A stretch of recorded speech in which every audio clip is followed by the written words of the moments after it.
Let's be honest, that 50-page marketing strategy document that you've spent the last couple of weeks creating, this one, it's useless.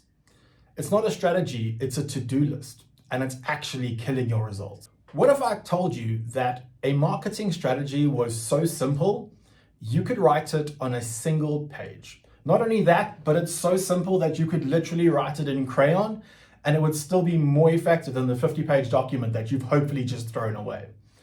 In today's video, we're going to cut through all of the corporate bullshit and I'm going to tell you about the 3 key essential things that you need in your marketing strategy for it to be effective. First up, your target audience. Now, this is not the people that you wish would buy your product. These are the people that are going to buy your product. Saying females aged 18 to 25 is your target audience is not a target audience. It's a slice of a demographic group, and unless you're Coca-Cola, you don't have the money or the resources to target everybody in that particular demographic. You need to understand who buys your product, who doesn't buy your product, and most importantly, why. The only way you can do that is A, you pay somebody to do the research for you, like a Kantar or a Nielsen's, so that they can go out and do consumer surveys, which is exceedingly expensive. Or you get out of your ergonomic chair, get out from behind your desk, go outside and speak to the people that are buying or not buying your product and conduct your own survey. This is the best way for you to understand as a small business owner or a new marketer why people are buying your products or why they're not buying your products, and that fits into your strategy because now you know who you're targeting and how you're going to target them. The most important thing that you need to have in your marketing strategy is your brand positioning. Now, I know that your 50-page document that you spent weeks creating that we've just thrown away had a list of 100 features and all the things that your product can do, and it listed every ingredient and how much to the percentage your main ingredient consisted of. But the hard truth is that 99% of consumers don't care about that.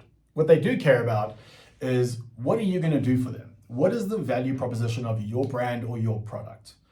What problem are you solving for your consumers? Now, in step 1, you identified who your audience is and who your target market is.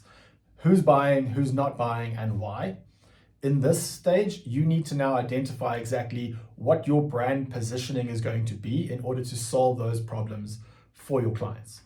The moment that you can position your brand or your product as the clear choice for consumers when they're thinking about these problems is the moment that you will earn their attention and their loyalty. The third and the final piece of your marketing strategy needs to be your objectives, your marketing objectives. And this is where I see a lot of people getting this very wrong. Whether you're an SME or an experienced brand marketer, increasing sales year on year is a business goal, not a marketing objective.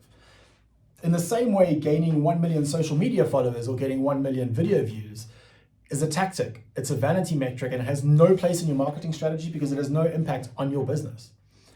A real marketing objective is something that closes the gap between these two things.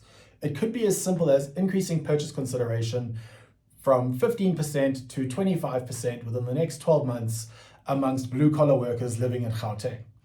A good marketing objective is specific, it's measurable, and most importantly, it has a direct influence on your business goals and your business outcomes. If you're able to get 3 to 4 of these right and nail them in your marketing strategy, you'll win. Well, that's our video for today. We hope you found it useful. A marketing strategy does not need to be a 50-page novel. It is a simple yet powerful tool built on 3 key elements: your target audience, your brand positioning, and your objectives. Stop making to-do lists, go out there and build a marketing strategy that actually works. I want to hear from you guys, so let me know in the comments what the worst marketing objective you've ever seen in a marketing strategy is. And if you're tired of fluffy metrics and corporate jargon, make sure that you like this video and subscribe to the channel for all future updates.